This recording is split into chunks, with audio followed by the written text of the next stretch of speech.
Los lugares más misteriosos de México. Número 6. Laguna de Acuitlapilco. La cuenca de Acuitlapilco, también llamada meseta de Acuitlapilco, se localiza en la parte sur del estado de Tlaxcala, entre las laderas y barrancas del Monte de la Malinche, un cerro venerable en forma de trapezoidal, uno de los principales elementos del paisaje que embellece nuestro entorno. Este paisaje natural ya no es lo que era. De hecho, al día de hoy muestra un profundo desgaste. En el centro de la cuenca solía haber, hace 15 años, un lago de agua dulce conocido como Laguna de Acuitlapilco, que junto con la Malinche era uno de los elementos más relevantes del paisaje regional y sobre todo recurso natural y vida para los habitantes del pueblo. Número 5. El Panteón de Belén, en Guadalajara. El Panteón de Belén es uno de los más antiguos de la ciudad y es la fuente de varias leyendas bastante conocidas en la ciudad. Entre las más representativas está la leyenda del niño Ignacio y la del árbol del vampiro. En la primera, se cuenta que Ignacio era un niño que le tenía miedo. Un miedo descomunal a la oscuridad y que una noche falleció debido al miedo. A la mañana siguiente, después de ser enterrado, se encontró su ataúd afuera. Se creyó que era debido a los saqueadores de tumbas y volvieron a enterrarlo. Sin embargo, lo mismo ocurrió al otro día y de ahí en más se empezó a creer que se trataba del fantasma del niño, que no quería estar enterrado en la oscuridad. La leyenda del vampiro cuenta que hubo un tiempo en el que varios animales empezaron a morir desangrados. Y después de ellos, aparecieron personas muertas de forma igual, con 2 orificios en el cuello y sin una gota de sangre. Un grupo de valientes se decidió a poner fin a las misteriosas muertes y descubrieron que se trataba de un vampiro. Para acabar con él, le clavaron una estaca en el corazón y según la leyenda, de la estaca creció un árbol. Se cree que cuando el árbol caiga, el vampiro volverá a la vida para esparcir terror entre los ciudadanos. Según ciertas fuentes, el vampiro era un tal conde de Baldón.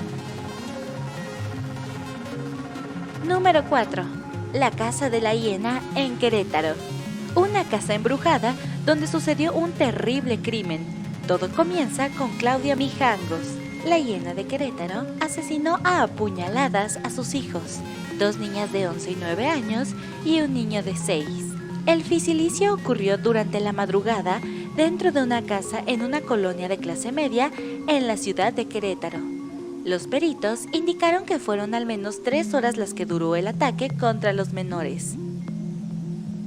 Al cumplirse la sentencia, Claudia Mijangos recordaba su derecho a libertad.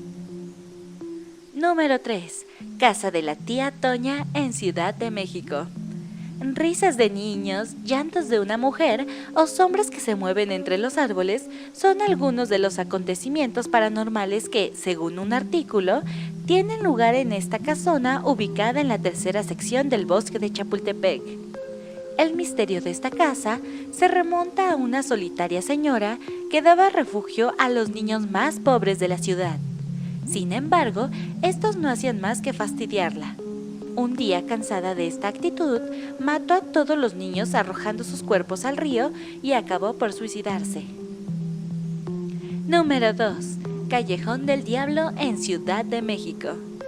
Desde la calle de la Campana hasta Río Mixcoac se esconde este callejón que, según muchos visitantes, por las noches se ve envuelto de grandes misterios. Además de tornarse lúgubre, aseguran que quien se atreve a poner un pie en el empedrado debe enfrentarse a la aparición del diablo, que tiene forma de guajolote, y aparece en el medio del callejón advirtiendo que la persona debe retroceder. Número 1. Isla de las Muñecas, en Xochimilco. Hay lugares que parecen salidos de una película de terror, y este es uno de ellos. El misterio de esta isla se remonta a Julián Santana, un habitante de la isla que, tras encontrar el cadáver de una niña que se había ahogado en las aguas de Xochimilco, decide, en forma de homenaje, colgar su muñeca en un árbol. A partir de ese día, continuó colgando muñecas por más de 50 años, hasta que paradójicamente también se ahogó en las aguas de Xochimilco. Sin duda, una visita que ningún amante del misterio se puede perder. Gracias por llegar hasta el final. Recuerda ver los videos que a continuación te recomendamos, dar like y suscribirte a nuestro canal de YouTube.